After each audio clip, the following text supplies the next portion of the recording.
you like to lead us in the Pledge of Allegiance? To the flag of the United States of America and to the republic for which it stands, one nation, under God, indivisible, with liberty and justice for all.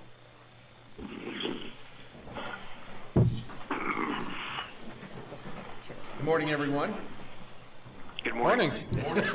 Morning. Delayed, but good. Small crowd. Welcome to the Shawnee County Board of County Commissioners. It's Thursday, March 19th, 2020. Today we're going to do things just a little bit different. We are being broadcast by our networks. They're here, the press, the media. But all of most of our department heads who have agenda items will be communicating with us via phone. We're doing this to try to limit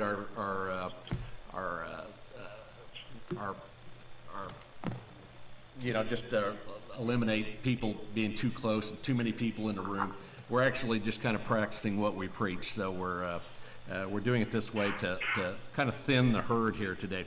But we're going to start out today by having a presentation by Dusty Nichols and Linda Oakes to give us an update on how we're doing with the virus and what we're doing to prepare for anything that might happen. So we'll start with that. Thank you.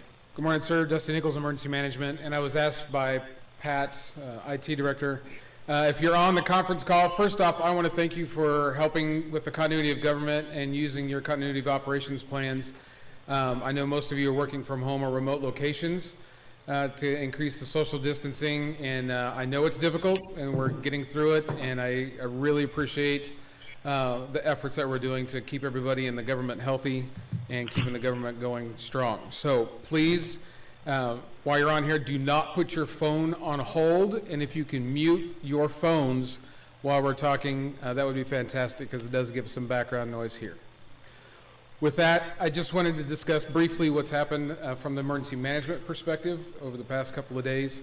Last night we issued a declaration of emergency, and that was done to coincide with the order to close bars and restaurants, which Linda will talk about here momentarily.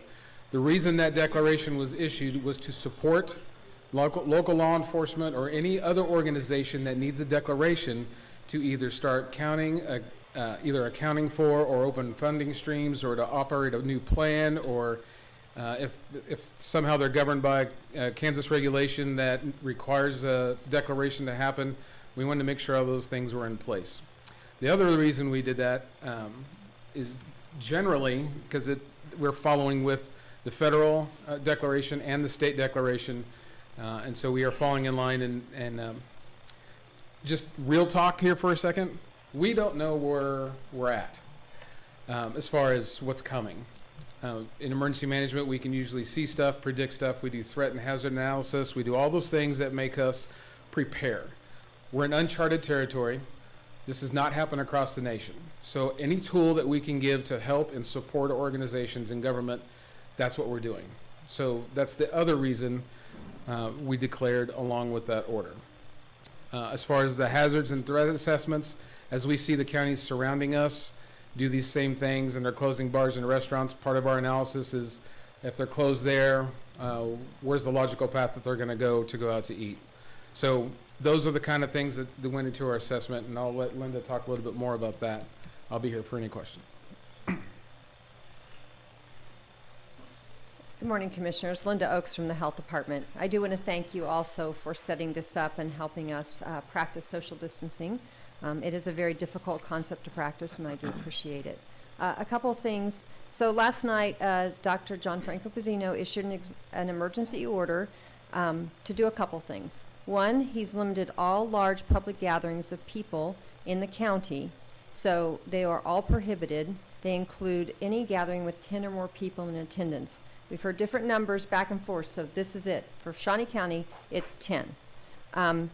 There are exceptions: governmental and judicial functions, healthcare facilities, private businesses, religious and faith-based activities, weddings and funerals.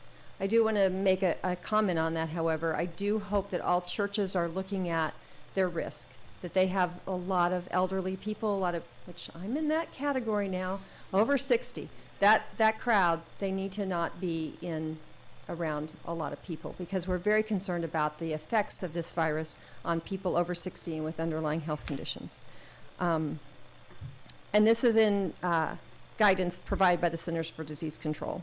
And then all restaurants, dining facilities, bars, taverns, clubs, and movie theaters in Shawnee County were closed at 12:01 this morning. However, carry-out, drive-through, and delivery food and beverage services are still allowed. So you can still go get your good food, and we hope people will take advantage of that. So that is the order. Just a couple other things I want to mention. These decisions are difficult to make, and I'm sure you know that, but we talk and we discern, and we're also paying attention and in discussion with other local county health departments. I was in communication with the director of the Lawrence Douglas County Health Department yesterday about their order. We all know these are difficult decisions. We have got to get ahead of this, and that's what we're trying to do. The other counties and areas that have already put this ban in of restaurants, bars, and clubs, movie theaters, would be the greater Kansas City area, Lawrence, the Douglas County, and Geary County. We think that other counties, we're hearing the other counties surrounding us, will be going this way shortly. I also, during his press conference this morning, Dr. Pizzino made the analogy of this is like shining a flashlight, a little bitty flashlight in a dark room. We really don't know what we have because the testing capability is so limited. And let me just say, our partners at the Kansas Department of Health and Environment are doing everything they can. They're working around the clock. We know there's a national shortage of the tests, of the swabs you need to do the test, of the medium, all those things we're dealing with on a national level, and we have it here. I heard Governor Kelly on CNN last night being interviewed. She said they're expecting more tests. They were yesterday or the day before. They didn't come in. So we're dealing with those issues on the testing side. So imagine what happens when you have a dark room and you all of a sudden flip up the light and it's full of rats and you didn't know that. It's too late to get an exterminator. And that was his analogy, and I think it's a really good analogy. So we're very concerned that we don't know what we have out there due to the lack of testing. And so we're going to continue to test as we can and report those out. I will say at this point we still have 23 pending tests this morning, and we've had 48 negatives so far. We are continuing to monitor people who traveled. I hope they will continue to call us. They're doing a great job of staying home and checking in with us. And we do have nurses right now available to do that, and they can provide support to those people because it is hard to be quarantined in your home for 14 days. So those nurses can answer their questions, can take care of their concerns. And so our staff has many years of experience of doing this, so I think they're doing a great job in that. So I don't think I have anything else for you unless you have questions for me. I have a question. If, say someone had this virus, how long after they're over the virus would it show up on a test? You know that? I don't know that. I know the guidance, the last guidance I saw was that in order to be considered clear of the virus, that you have to have 2 negative tests 24 hours apart. I don't know if they've changed that. I haven't seen any guidance in the last few days on that. But we've had no cases in Shawnee. No positive tests in Shawnee County yet.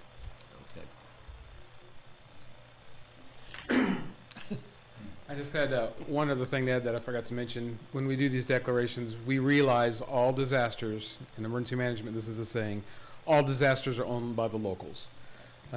That's why we've been working on this since the second day we even heard about this coronavirus 7 weeks ago. We started this planning process because we were familiar with the Ebola process and we knew what would happen. We take those lessons learned from then and we apply them to today. That's what we're doing. The local assessments are what we're doing, and it may seem strange to people that we're doing stuff maybe way too far in front of it. If we don't get a case in Shawnee County, maybe it's because we did it right. If we do get them, then we're planning ahead and trying to stay in front of it. So we're doing this locally with local responders. The city has been outstanding, unprecedented, in my opinion, coordination. The mayor, the city manager, first responders, Chief Cochran, Chief Duke. It's just, I have not experienced this level of cooperation evenly across the board in my entire career. Again, we are in different times. The state level has said time and time again, we are here to support the locals. We're seeing that. We know that there's shortages, we know that there's challenges, but they are in line with us and assisting where they can. And the same with the feds, as that's coming down, but we luckily haven't reached that level to deal with them directly because we use the processes that are in place. So that's all I have. I would mention is we're still in communication with the schools, the hospitals. People, churches are emailing us questions, so we're taking care of all that. But I think the cooperation amongst all the partners has been absolutely fantastic. I really appreciate what's happening between the county and the city right now. And we're taking advantage of getting information out wherever we can. I'll be on Greater Topeka Partnership webinar at 10 o'clock to talk to them about their concerns. Whatever I can answer, I'll be on that. And then tonight at 8 o'clock, we have our 5 o'clock daily now press conference, and we're taking questions from our media, which we have a system that we're talking to them all day long if we need to. So we'll have a press conference at 5 at the Health Department, and then at 8 o'clock tonight, Dr. Pizzino and I are scheduled to be on I've Got Issues on KTWU. So that's what we have set up for today, at least. Thank you very much. Before we get started, I'd like to mention that Commissioner Aaron Mays is on my left here. He represents District 3. Commissioner Kevin Cook is calling in today. He represents District 2, and I'm Bill Rippon. I represent District 1. So what's first on the agenda? First item is item 3, consent agenda. I will move that we approve the consent agenda. Second. Motion's been made by Commissioner Rippon, seconded by Commissioner Mays. All in favor say aye. Those opposed, motion carries 3-0. Next item.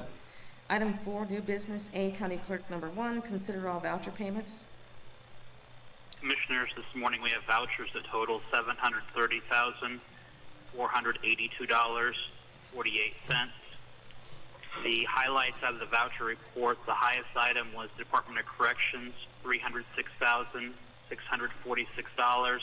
The majority of that was Horizon Healthcare, which is the healthcare provider for the inmates at the jail.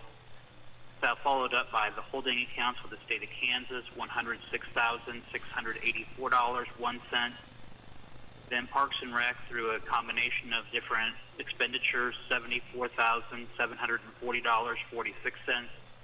Finally, the District Attorney's Office had a $50,000 expenditure, which was a joint purchase with the City of Topeka for equipment. I don't have any questions, and we'll move for approval. A second. Motion's been made by Commissioner Cook, seconded by Commissioner Rippon. All in favor say aye. Those opposed, motion carries 3-0. Next item. Item A2, consider correction orders. I would move that we approve the correction orders. I'll second. Motion's been made by Commissioner Rippon, seconded by Commissioner Mays. All in favor say aye. Those opposed, motion carries 3-0. Next item.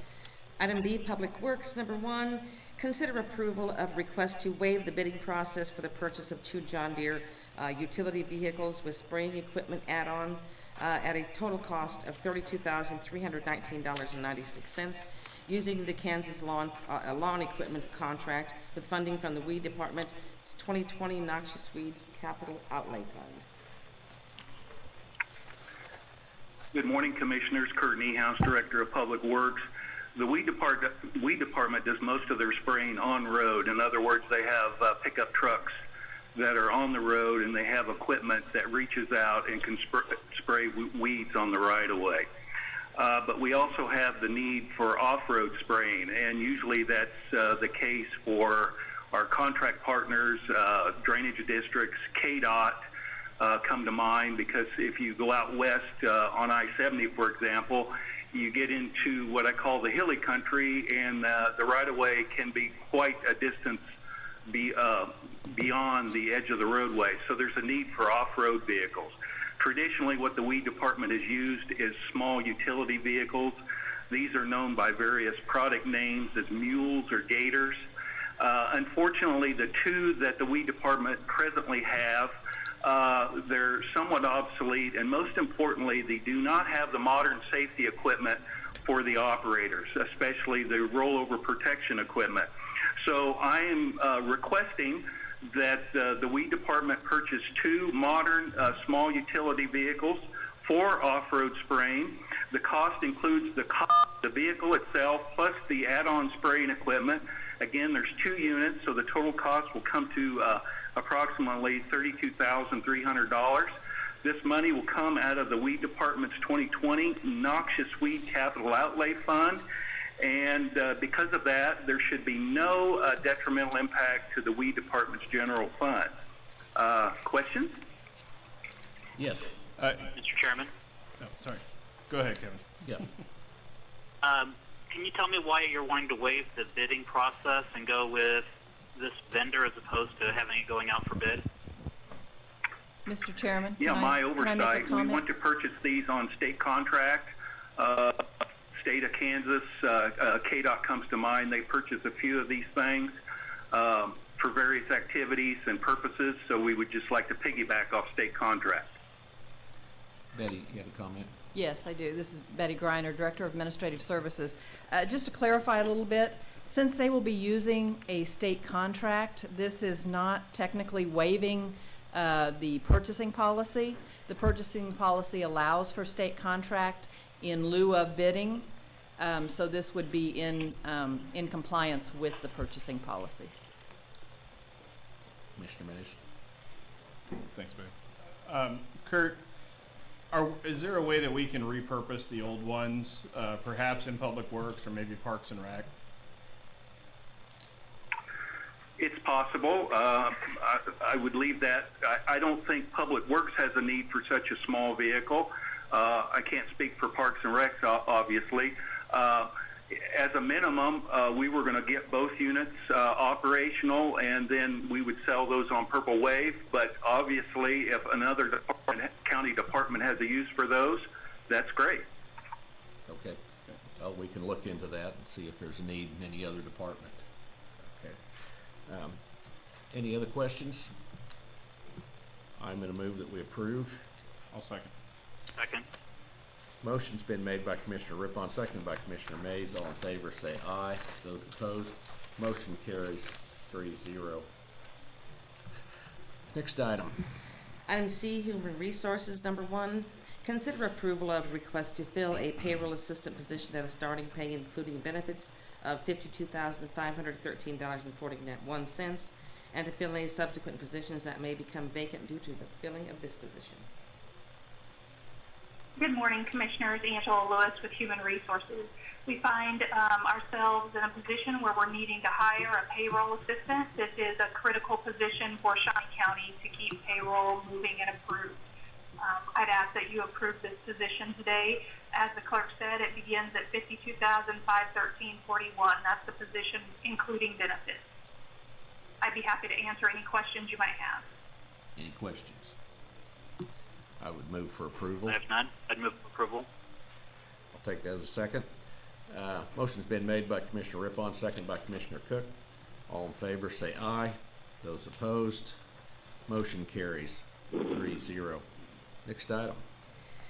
Item D, Corrections, number 1. Consider approval of request to reclassify a position from an account clerk 2 to an office assistant 3 at an additional cost of $2,508.65 with funding from the detention budget. Good morning, Commissioners.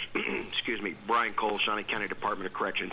I'm today requesting approval to reclassify a current position of a account clerk 2 to an office assistant 3. I've worked very close with Angela Lewis in Human Resource, Mike Augustine in Human Resource, Mike Scribner with the union because this is a union position, and Betty Griner with Administrative Services. In this part of this review was a thorough review of the position description that our person currently has, and when we looked at that current position and we compared it to that of a Office Assistant 3, we found out that they were almost identical, very similar. And with that being the case, we thought that it was warranted that there be a request for an approval. We did look at the cost for the increase, which was approximately $2,500, and we do have that money in the current budget for this request. Everybody that I mentioned earlier who I worked with was in agreement that that this was a needed situation, and thus that's why I'm here before you today. I'll stand for any questions you may have. Any questions? I'd move to approve. I'll second. Motion's been made by Commissioner May, seconded by Commissioner Rippon. All in favor say aye. Those opposed, motion carries 3-0. Next item. Thank you. Thank you, Brian. Item E, solid waste. Number 1, consider approval of request to award the bid to Ed Bozarth Chevrolet for a 2020 Chevy Silverado at a cost of $28,594, including trade-in, with funding from the Solid Waste Fund. Good morning, Commissioners. Bill Sutton, Director of Solid Waste. These next couple items are the first iteration of my 2020 vehicle purchases. This particular vehicle here, this will be a supervisor truck. 3 vendors submitted bids. Looking at the bids, we have determined that the best and most responsive bid would be Ed Bozarth Chevrolet for the amount of $28,594. This vehicle will be paid for from our solid waste fund, and no tax funds will be used for the purchase of this vehicle. And I stand by for any questions, gentlemen. Okay. Any questions? I have none. I would move for approval. Second. Motion's been made by Commissioner Rippon, seconded by Commissioner Cook. All in favor say aye. Those opposed, motion carries 3-0. Next item. Item E2, consider approval of request to award the bid to Armor Equipment for 1 multi-pack garbage truck at a cost of $203,904, including trade-in, with funding from the Solid Waste Fund. Good morning, Commissioner. Bill Sutton, Director of Solid Waste. This request here is for a specialty piece of equipment. It is obviously a truck, but it has the capabilities of both being a side loader and a rear loader, which could greatly increase the flexibility of this particular vehicle. One vendor submitted a bid, and that came in well under our initial estimation, and we got a very favorable trade-in allowance as well for one of our trucks. The total cost will be $203,904. The funding will come from the 2020 Solid Waste Fund, and again, no tax funds will be used for the purchase of this vehicle. I stand by for questions. Bill, this truck can be used for recycle collection as well as trash, or? Absolutely. Okay. Because of the side loader function, we can flex it either to a recycle route, or it also has the capability of being a rear load vehicle on one of the refuse routes as well. Any other questions? I will move for approval. I'll second. Motion's been made by Commissioner Rippon, seconded by Commissioner Mays. All in favor say aye. Those opposed, motion carries 3-0. Next. Thank you, gentlemen. Item F, Parks and Rec. Number 1, consider approval of request to award the bid to Hall Communications Printing for the publishing and delivery of seasonal catalogs at a cost not to exceed $6,620 per season and $355 for each additional 1,000 ordered, and authorization and execution of contract C-117-2020 for same. Good morning, Commissioners. This is Tim Laurent, Shawnee County Parks and Recreation. This is our annual request to get permission to have our activity guide printed. We had 4 responses to our RFP. Hall Commercial Printing was chosen as the lowest and most responsive bidder. And with that, I stand for any questions. Tim, how Internally on when the summer guide may come out due to everything that's going on, but we do have some flexibility in this agreement to change that date somewhat, something that we're keeping in mind. how are we going to handle the cancellations of a number of events that we have going on? Are they already in the catalog, in the works? Or is it something we can pull out?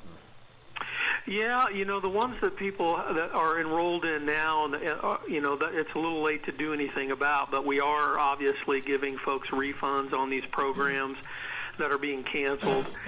We are trying to actually postpone some of these programs so that we can do them at a later date. But our goal would to delay printing this next guide as long as we possibly could, so that we know the information that's in it is good. There are programs that will actually be held. Yeah, I realize we don't have a magic 8 ball, so we don't know just what's going to be canceled in the future, but yeah, makes it difficult. Really does. Any other questions? I will move for approval. I'll second. Second. Motion's been made by Commissioner Rippon, seconded by Commissioner Cook. All in favor say aye. Those opposed, motion carries 3-0. Next item. Item F2, consider approval of a project budget of approximately $17,207.18 to replace the light pole near the left center field fence of Dornwood Field Number 2, utilizing capital maintenance 3R funds. Tim Laurent, Parks and Recreation again. Yeah, during routine maintenance at Dornwood, our staff noticed that one of the poles on Dornwood Field Number 2 was had some significant damage at the bottom and some rotting, and we feel like from a safety standpoint, it's something that we need to replace as soon as possible, so we're asking approval to do that. I'd be happy to answer any questions. This pole, I know we have kind of a master plan for that facility to upgrade fields. Is this a field that we've already worked on, or is this one of the future fields, or a current one? I believe that we have, that we're in the process of doing some work on that field right now. Okay. Well, actually, I'm hearing we're on one now, but I don't think this affects, you're correct, we do have a master plan. I don't think as part of that plan, these poles would interfere with that plan. We're not changing the layout of those fields in any way, so those poles will remain in the same spot. So I think we're safe to go ahead and do this, and it won't have any negative impact on us in the future. Okay, Commissioner Mays has a question. Yeah. Tim, has the discovery of this pole led you to inspect other poles, not only at Dornwood, but at our other facilities in town? Well, I can say for sure that we've inspected all of the poles at Dornwood based on this finding. I don't know if we've gone out and done all the others, but I think that's something that we obviously should be doing. Okay, thank you. It seems like there was one field we talked about changing the alignment, one of them on the west side. We're giving it like a 90-degree turn. Is that still in the works, or That's is not that? this field. It's not Yeah, this one. unfortunately, I don't have that information here in Okay. front of me. I'm not sure which field that was. I have a hunch, but I don't want to offer it up. Okay. I may be incorrect. All right. Commissioner Rippon, that's not this field. And Okay. the poles that are on field number 2 are some of the original poles that were taken from the event center, formerly Expo Center grounds, when it was the old race field, and taken out there. So these are They've old poles. Probably outlived their life. Yeah. I think we've got all the use out of those. All right. Any other questions? I'll move for I'll approval. move for approval. I'll second then. Motion's been made by Commissioner Cook, seconded by Commissioner Rippon. All in favor say aye. Those opposed, motion carries 3-0. Next item. Item F3, consider approval of request to award the bid and subsequent execution of the following agreements for renovation of the Forbes Golf Course Pro Shop at a project cost of $89,096 with funding from the Parks and Recreation and Building Maintenance Fund. A, contract C-118-2020 with Gardner Roofing for roof and guttering, adjusted roof patch, and decking for a total not to exceed $47,890. And contract C-119-2020 with Martin Flynn and Flynn for windows, siding, and asbestos removal for a total not to exceed $41,206. Morning, Commissioners. Jeremy Myers with Shawnee County Parks and Recreation. In July of 2019, the Commissioners approved Parks and Recreation to go out for bid on the Forbes Pro Shop repairs and installation of its siding, roofing, gutters, and windows.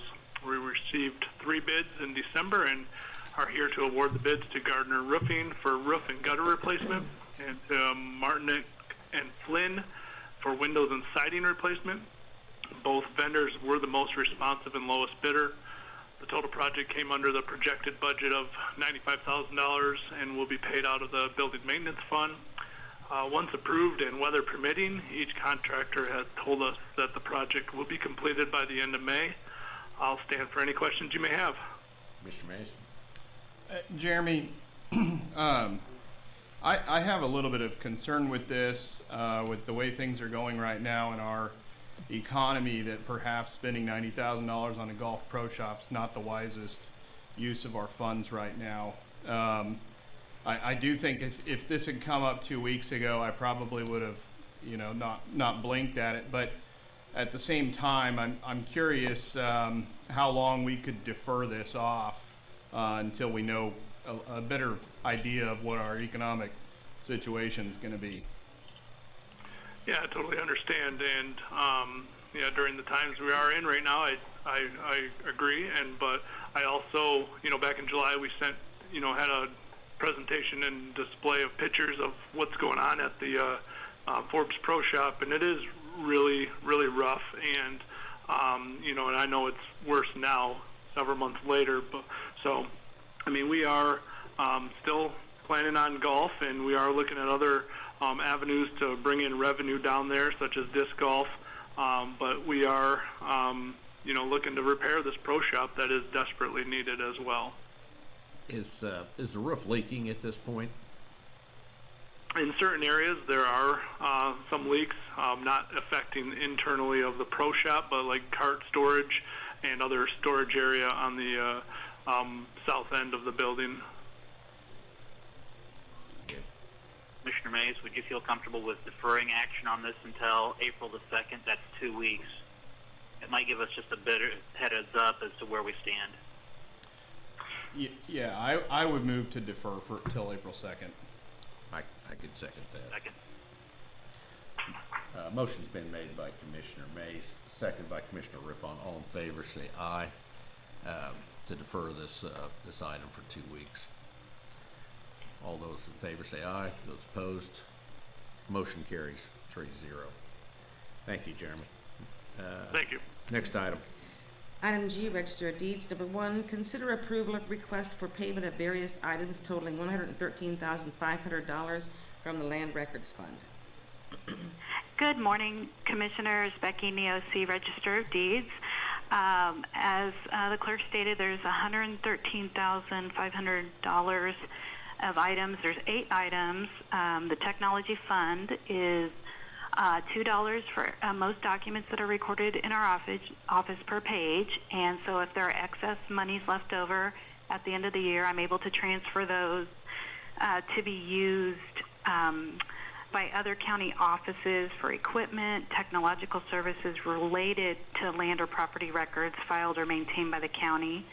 The Land Records Committee is composed of various department heads that may request these, and we have a process set up so that these are requested a year in advance, so that when budgets are considered during the April and May months, that these can already be approved, and department heads know if they have those monies available. This will leave a healthy balance of $83,727.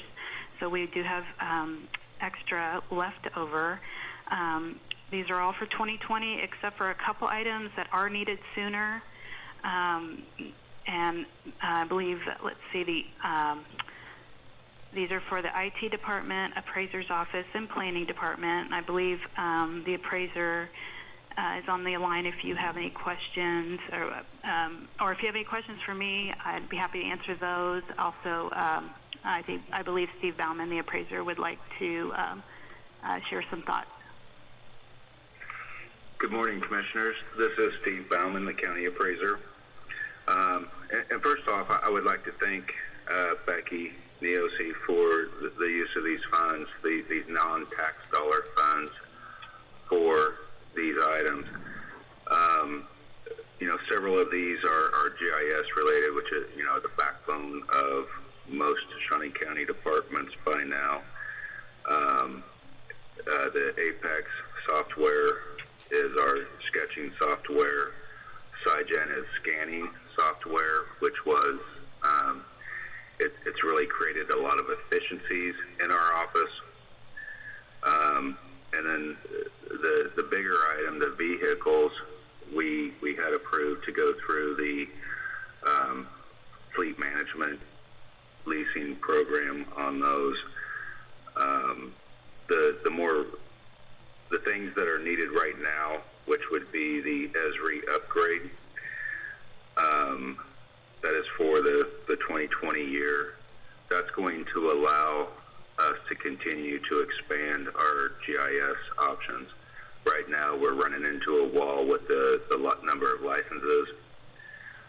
Moving this direction will allow us to increase those licenses and end up at a net zero change moving forward. So we'll be able to gain additional licenses without adding to the annual renewal fees. And I would be happy to answer any questions if you need more specifics on any of these items. Any questions? No. I will move for approval. I'll second. Motion's been made by Commissioner Rippon, seconded by Commissioner Mays. All in favor say aye. Those opposed, motion carries 3-0. Thank you. Becky. Thank you very much. Next item. Item H, County Councilor, number 1, consider authorization and execution of contract C-120-2020 with Kansas Gas Service to add a line of service at the Stormont Vale Event Center to accommodate additional demand at the facility due to the renovations at an estimated cost of $24,187.50 with funding from the owner contingency funds at the renovation project. Good morning, Commissioners. Jim Krause, Shawnee County Councilor. The clerk's description just about says it all on this. This is related to the Stormont Vale Event Center renovations project. These are costs that will go to Kansas Gas Company to add an additional line of service to the facility. This additional line is necessary due to renovations and expansion of the kitchen at the facility. And I'll be happy to answer any questions you might have about this. You know what the timeline is for putting this? They're ready to begin. Yeah. They've actually already started the preliminary work on this. Is this going to interrupt anything going on? No. We don't have a lot going on right No, now, it's so perfect timing good time. to get this installed.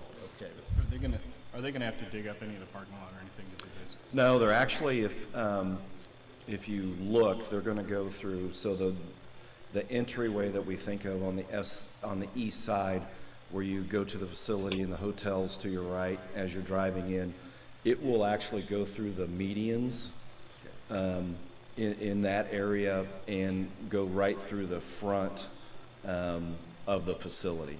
And so that'll actually give us the benefit of having two different lines. The other line, the existing line, comes in from the west, so we'll have a little bit of a redundancy there in case there would ever be a service interruption. We looked at expanding the existing line. We looked at a couple of different ways. This seemed to be the most cost-efficient way to do it, and also give us a little redundancy at the facility. Will this require a second meter then, or? No, we'll be charged at the same. I'd move to approve. I'll second. Motion's been made by Commissioner Mays, seconded by Commissioner Rippon. All in favor say aye. Those opposed, motion carries 3-0. Thank you. All right, next item. Item I, Administrative Services, number 1, update on revenues and expenses as of February 29th, 2020. Good morning, Betty Greiner, Director of Administrative Services. I'm here in person this morning so that I can make this presentation by PowerPoint. And this is the financial overview as of February 29th, 2020. I will start by looking at revenues. Our year-to-date revenue through February was $49,158,795. That, as you will see, is $1,140,000 over our budget or estimated amount. I will go into the different categories in this, but you can see from this the different categories. You can see that by far the biggest category is property tax. That is because we have received our distribution of the first half property taxes. that the individuals, the taxpayers paid in December, but they are distributed to the taxing entities in January. So you can see why that is so large. I will go through each category individually. The first is property tax revenue. Received $45,325,547. That is $1,168,000 over what was estimated and budgeted. That is for the taxes, the distribution for the first half taxes. We will have the next large distribution. We have a few small ones in between, but the next large one will not come until June of this year when the second half is paid. The delinquent rate, and two items really play into this amount being over what was estimated. First of all, the delinquent rate that I estimate, I have to estimate that based on the last full year we have at the time we're doing the budget. So this would have been based on the delinquent rate for the distributions that were received in 2018. So you can see that the delinquent rate has probably decreased a little bit. Also last year, you'll remember, we were under budget on our property taxes because of exemptions that had come through, and that has not happened in this distribution also. So if there's one takeaway from this financial review, I would say it is looking at the property taxes and how our first half of the taxes came in a positive way. The next section is other tax revenue. Received $2,528,948. That is $54,000 under budget, slightly under, and that's mainly attributable to payments in lieu of tax. Next category is charges for services. We received $874,530. That is $94,000 under budget, mostly attributable to Parks and Rec, but so much of this, as you know, especially since we only have 2 months here, is a timing issue. It's a matter of when people pay things, when they reserve things, and things like that. So this is not so much of a concern at this point because this is a timing issue. Now, of course, we don't know what is coming. So I did want to bring to your attention that for Parks and Rec, for the 2020 year, we have budgeted or estimated revenue from them of $2,467,000. So as we go through this year, based on who knows what will happen this year, we just don't know how it will affect this revenue. But we all know that there will be an effect. They're already, at this point in time, normally would be gearing up for a lot of things that right now will not be opened. Classes, they probably are wondering about summer camps and a lot of different things.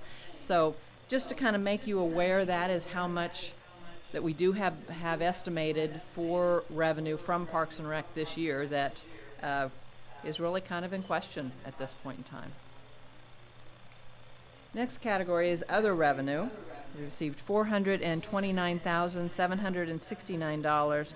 That's $121,000 over budget, and that is, at this point in time, it was investment income was over what had been budgeted, and then also just miscellaneous items. Now, as we know, as the economy has changed, that investment interest rate that we are receiving will go down.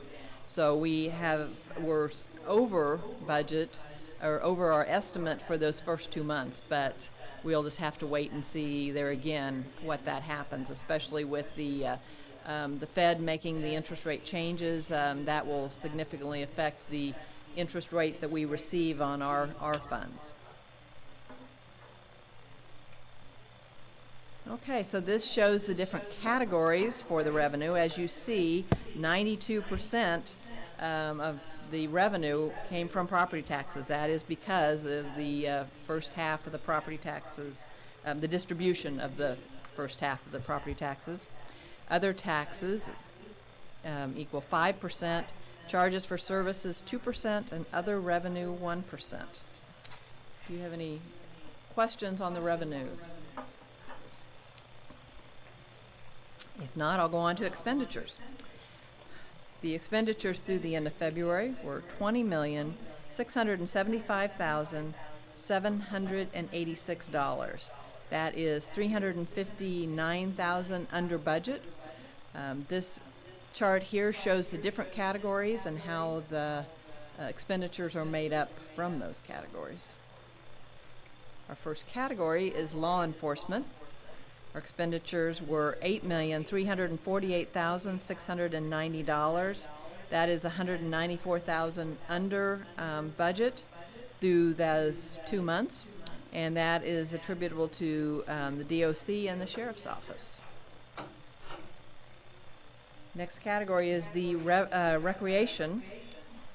We had expenditures of $3,619,366. That is $115,000 over budget, but there again, as I mentioned before, so much of this is just on timing. Also, it can, if they have something that they have a new contract on, that will be encumbered, the whole contract amount will be encumbered at the time of that contract. So if we did not have a contract in prior years and this year we do, that can change the timing of these expenses also. So that is not something that I'm concerned with at this point in time. Next is Public Works, $1,891,203. That's $56,000 under budget, so right on budget, and this is only for those Public Works expenditures from the general fund. Public Health, it's $1,909,075. That is right on budget, and that is $85,000 less than last year, and that is attributable to Grace Med taking over the health clinic. Administrative Services is the next category, $3,875,370. That is $223,000 under budget. That is mostly attributable to contingency funds that we've not had to spend so far this year, and then also general expenses that were lower than estimated also. And our last category is debt service. Spent $1,032,082. That is for interest for the first half of the year, interest only, and that of course is right on budget. This chart just shows the different categories and putting them side by side, so it's easier to compare them to each other. And then this is our pie chart showing the different categories. Law enforcement was 40% of our expenditures, recreation 18%, public works 9%, public health 9%, administrative services 19%, and debt services 5%. I will say that this is just for the first 2 months of the year, so it shows us where we were at that point in time, but as we all know, we don't know what is going to happen in our near future and even the rest of this calendar year. So this is just kind of where we are as of right now. We have set up a separate job ledger for all the departments to use for COVID-19 expenditures. It will continue to hit their budget, but this job ledger will just provide us with a way of capturing all those costs together so that we will be able to look at what those costs were. If it gets to the point that we are eligible for federal or state reimbursements, we will have that information available. I would like to mention, though, that the departments, especially now that the emergency has been declared, departments will need to keep track of the hours of their personnel that are working on COVID-19. For any reimbursements, there again, federal or state reimbursements, those have to be documented, so each department will have to keep track of those hours of any of their employees working on that, so that we might be able to use it in the future. Any questions? Commissioner Mays? Betty, maybe this is probably more of a question for Bob Perry, but he's not here. So, with the interest rate cuts, is there going to be an opportunity perhaps to refinance some of our debt? Well, that's something we're always looking at, potentially, but you only have certain time frames when you can. It has to be on a call date when you can refinance those at all. So, they continually are watching that. Down the road, that may be a possibility. We don't know how fast the rates will go back up. We will continue to watch that, but there again, like I say, you have to have a call date in order to even be eligible to refinance. Okay, thank you. I think it's probably obvious we're going to take a hit in recreation with our revenue. A lot of things have been canceled or moved back, so that's the budget. So. Perhaps a hit on the expenditure side with public health as well. Yes. All right. Mr. Chairman, Yes. with that in respect, with the unknown certainty for Parks and Recreation and the health, and also the Shawnee County Department of Corrections health care costs, Betty, can you talk for a moment about our reserves and kind of where we stand and financial solvency of the county? Yes, I am very happy to say that we are in a healthy position in our reserves. We have set aside a goal of 25% of our budget to be set aside in reserves. We are slightly over that 25%, and that is 3 months. 25% sounds like a lot until you think of that is a 3-month period of expenditures. But I do feel really good about that. I know that the county over the last few years has really worked to build that reserve up so that for cases like this where we have uncertainty, where we know we're going to have additional expenses, and we know that the county will be able to weather this, even if we would have reimbursements from FEMA or the state, it takes months to get that, generally at least 6 months. So we would have to be able to have the reserves that would handle that until we got any of that reimbursement back. And even then, we only get a percentage of that back. We do not get 100%, and it's only on certain expenditures and then they have to be documented also. So I do feel very good about where we are in our reserves. I feel like we have a healthy reserve, and I feel good about it going into a situation like this. Thank you, Betty. Any other comments? Thank you, Betty. Next. Item 5, Administrative Communications. Okay, we take this time for anyone from the public who would like to speak on any subject or department heads that would like to make any announcements. Morning, Commissioners. Again, this is Dusty Nichols. I just want to kind of remind everybody we don't have the luxury of having one disaster at a time. So we do have weather. This is that time of the year. We know people are probably going to be at home a lot. Please make sure you have your all hazards weather radio. Have those plans put in place, the communication methods and all those things that we've been talking about for at least the last couple of weeks, because it was National Preparedness, Severe Weather Awareness Week last week. So to compound the problem, if you're not prepared, it even makes it worse. So please take the time, make those plans. Again, we're in spring. Be ready for it. Thank you. Thank you. Jesse.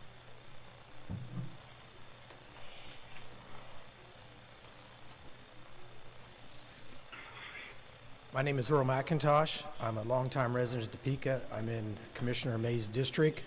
I am here for myself, and also I'm represent an organization called Oath Keepers that comprise of police officers, firefighters, first responders, and military. And so that is why I'm here, because of the difficult times we are facing. And hopefully it doesn't get worse, but I want to remind people about their oaths. But before we get started, I want to thank the commissioners, I appreciate it. We have 3 very great commissioners. I stay attuned to my elected officials. All 3 of you are great. I appreciate it. I'm glad you're in the position you are in this time of national emergency and county emergency. I appreciate the officials. Thank you for your effort to keep us safe, and it makes me feel comforted to know that you're on top of it. Thank you, and I appreciate your sacrifice. But as he said, this is uncharted territory. We don't know where this is leading, and it could get worse before it gets better. And I'm very concerned also now about an economic issue exasperating as well. And so I'm here to talk about 3 things. Your oath, and the sheriff's not here, but I'm going to go talk to him too, and talk to him about his oath as well.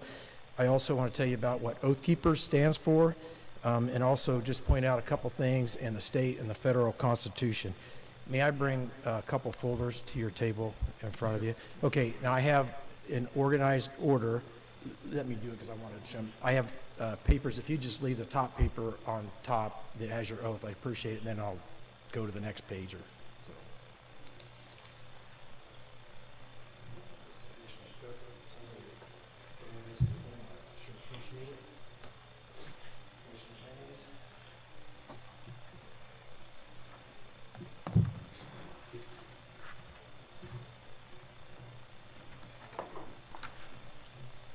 Okay, I'm going to read your oath that you took. I do, and this applies to you, all 3 of the commissioners and the sheriff, and I believe all county officials take this same oath. I do solemnly swear or affirm that I will support the Constitution of the United States and the Constitution of the State of Kansas, and will faithfully discharge the duties thereof, so help me God. So your main job is to put the Constitution of the Kansas and the federal government first before any other duty, or if while you're discharging your duties, always be reflective of how that affects our constitutional rights as moving forward in this natural disaster. Counties are special. You are our last line of defense in protecting our civil rights. I understand we're a constitutional republic, and you can be preempted by the state and the federal government with uniform laws, but if any orders or directives come down and they violate our constitutional rights, including cities, because you don't answer to cities, but if they do the same thing, you have a duty to call them out or to not follow those orders. You don't have to follow anything that goes against our Constitution. You have a duty to disobey it or call them out or question it, and so I would encourage you to do that. And I want to use an example of how special counties are. I don't know if you've watched the Virginia. They've had severe Second Amendment issues, and so 95% of their counties have become Second Amendment sanctuary counties, and that is spreading over the country. Just Shawnee or Cherokee County in the very corner of southeast Kansas they voted by resolution to become a Second Amendment sanctuary county. So if the federal government or the state wants to or says take people's firearms, they will refuse to do it. They're already on record. They just voted it, and that is spreading county by county, and I hope you consider that as well when it reaches your desk. So moving forward here, I would be grateful that you guys just reflect on your oath in every decision you make and to protect our civil rights. I'd like to go over what Oath Keeper stands for. Like I said, we are police officers, firefighters, first responders, and military. I'm retired out of the Marine Corps Reserves myself. I'm just going to read these 10 things quickly, and I'm not going to read the Kansas Bill of Rights or the Federal Bill of Rights, but I'm going to point something out in there. As an Oath Keeper, we will not obey any orders to disarm the American people. We will not obey any order to conduct warrantless searches of the American people, their homes, vehicle, papers, effects such as warrantless house-to-house searches for weapons or persons. Now, if this national emergency exasperates, we may have federal troops here. FEMA's already been activated. Just please make sure they get warrants if they search homes or anything. I think that should be a top priority. We will not obey any orders to detain American citizens and unlawful enemy combatants or subject them to trial by military tribunal. If this gets crazy, and this is the only reason I bring this up, hopefully this never happens, we make sure people are charged through the civilian process. We're not enemy combatants. So FEMA, I don't know what FEMA can pull, but, and they're good people, but things can get out of hand quickly, so be careful of that. We will not obey any orders to impose martial law or a state of emergency on a state or to enter with force into a state without the express written consent of and invitation of the state's legislature and governor. Number 5, we will not obey any orders to invade and subjugate any state that asserts its sovereignty and declares the national government to be in violation of the compact by which the state entered into the Union. Number 6, we will not obey any order to blockade American cities, thus turning them to giant concentration camps. I hope this never happens with this virus, that we can't leave the city of Topeka, that we're kind of just banned from travel. I just think that would be unconstitutional. We will not obey any orders to force American citizens into any form of detention camps under any pretext. We will not obey orders to assist or support the use of any foreign troops on U.S. soil against the American people to keep the peace or to maintain control during an emergency or under any other pretext. We will consider such use as foreign troops against our people to be an invasion and act of war. President Obama had strongly encouraged that UN bring troops and law enforcement, foreign officers to our country. I don't know what will unfold, but I only answer to local officials, and I'm under the Constitution. I'm not under the United Nations. Number 9, we will not obey any orders to confiscate the property of American people, including food and other essentials, under any emergency pretext whatsoever. Obviously, you know what's happening right now. You can't get toilet paper. You can't, and it's kind of funny, but I mean, you can't get hamburger and you can't get chicken. And I believe other things are going to become scarce. But there's lots of people in this county that have known for a long time, that have prepared and built up food rations and self-defense items. I just think it'd be unconscionable for any entity to order them to distribute that out to other people or to come and take it by government force. They have a right to help their neighbors, help their church, whoever they want. Just please be cognizant of that. We will not obey any orders which infringe on the right of the people to free speech, to peaceably assemble, and to petition their government for redress of grievances.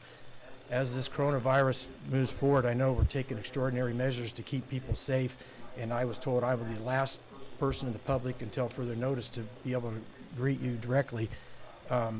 If the economic turns worse and this virus turns worse, there's going to be people that we need to tell you how we feel. And so I would encourage you to do more than just than handwritten testimony, to do FaceTime, Facebook, I don't know. We need to be able to organize and bring several people up and meet you somewhere, put a camera outside where we can talk to you remotely. I don't know. We need to be able to have that right to come and tell you how things are within our county, no matter how bad it gets. And hopefully it won't ever get that bad where this will never be an issue. So that's what Oath Keepers stand for. I've also included behind what Oath Keepers stand for the Kansas Bill of Rights. I'm not going to read them. I encourage you please to reflect on those and read what our rights are as Kansas citizens. We're a republic. Okay? And then we also have a Bill of Rights, the Federal Bill of Rights. I've included that too. I'm not going to read that, but I want to point out 2 amendments that are, I think, critical to this time. Everyone knows the First and Second Amendment, but I want to point out the Third Amendment, and I'd like to read it to you. No soldier shall in time of peace be quartered in any house without the consent of the owner, nor in time of war, but in a manner prescribed by law. So if things go south fast, we're going to have federal troops here, National Guard's going to be activated, we're going to have tons of FEMA people. Jeremy Myers has left the conference. They are going to need housing.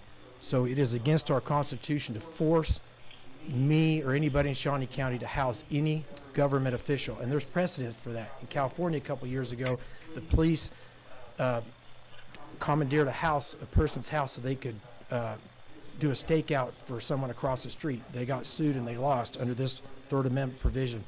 So if this happens, if somebody agrees, you pay them or whatever, but don't force, please be mindful not to force anybody to house any government officials. The final thing I'd like to say is the 10th Amendment.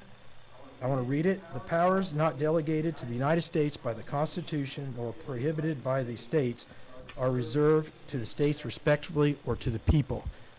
Our federal government has become something it never should have been. It's too big and out of control, and they violated this 10th Amendment. But if they bring down orders to violate our civil rights, I request that you guys invoke the 10th Amendment. If they go beyond what's in the federal Constitution, please invoke that 10th Amendment and protect our civil rights. So I don't think this is going to be a problem in Shawnee County, but under these extraordinary times, I just want to bring this to your attention to please protect our civil rights. I appreciate being here. I'm hoping things get better soon. I want you to know that people like me, Oath Keepers, there's a lot of us in Shawnee County, and also just regular citizens. We're here to help. We're here to do what you recommend to us. We're counting on you for leadership, and we're here to help you and to assist you. And that's all I have to say, but I appreciate you letting me be up here. Do you have any questions for me or anything?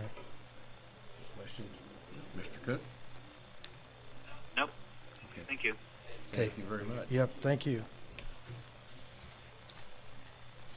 Anyone else? Comments? Commissioner Mays?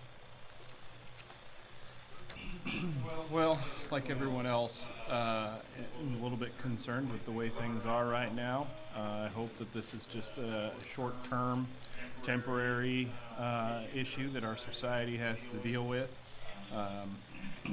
I appreciate everybody's hard work through emergency management, Department of Health, law enforcement, AMR. I mean, everybody's kind of pulling together, and I just hope it's temporary, and very temporary at that, because I know that people are struggling financially as a result of all this, and I know that everybody wants to get back to work. Thank you. Okay. Commissioner Cook?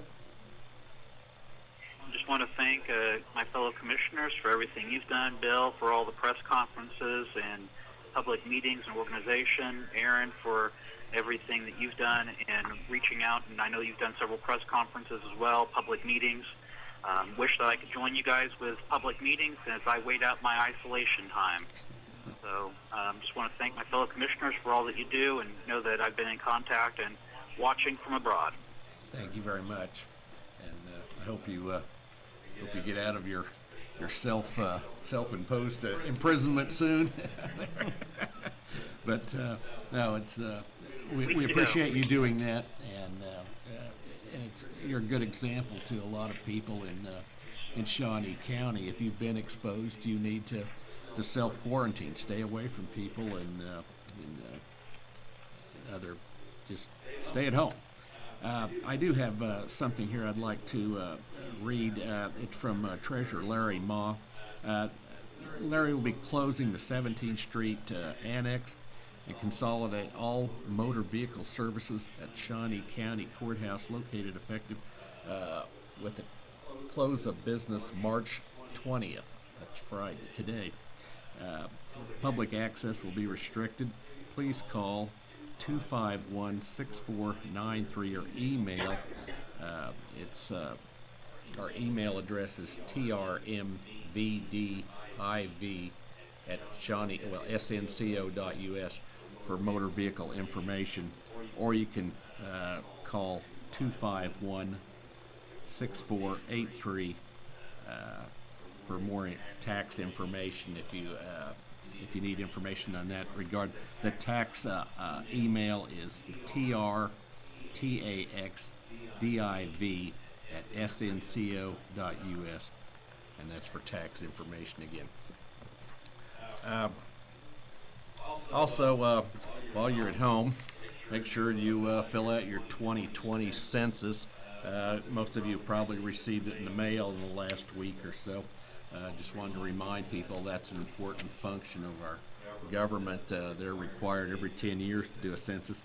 And this affects maybe how many representatives we have in Congress and funding for different types of programs through the federal government. So it's important to fill these out. So please do that. It was mentioned earlier by emergency management. We do have a daily press conference about the virus. We do that at 5 o'clock every day. So if you have concerns, you can be listening to that. It's generally on all of our news channels and of course the paper. So all the media has been covering that. We are in uncharted water right now.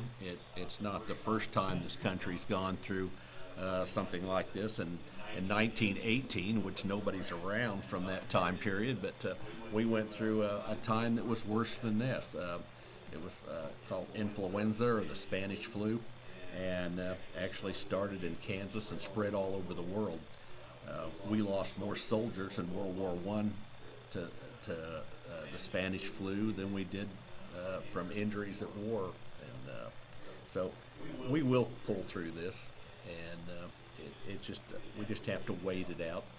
And another 2 weeks, maybe a month, we'll know a lot more. We just don't know at this point what we're in for, and we're just going to have to wait it out. But the important thing is to not congregate in large crowds, and stay at home as much as you can. Don't hoard food and toilet paper. Please don't do that. And listen to our public announcements, and we'll be giving you more instructions as we go. Hopefully this will be over in short notice, and we can move on and get back to our normal lives. So, thank you very much. There's no need for executive session today, so we're adjourned. Bill Sutton. Has left the conference. Brian Cole. Has left the conference. Yeah. Angela Lewis. Rip on. Yeah. Yeah, thank you. I'd shake hands.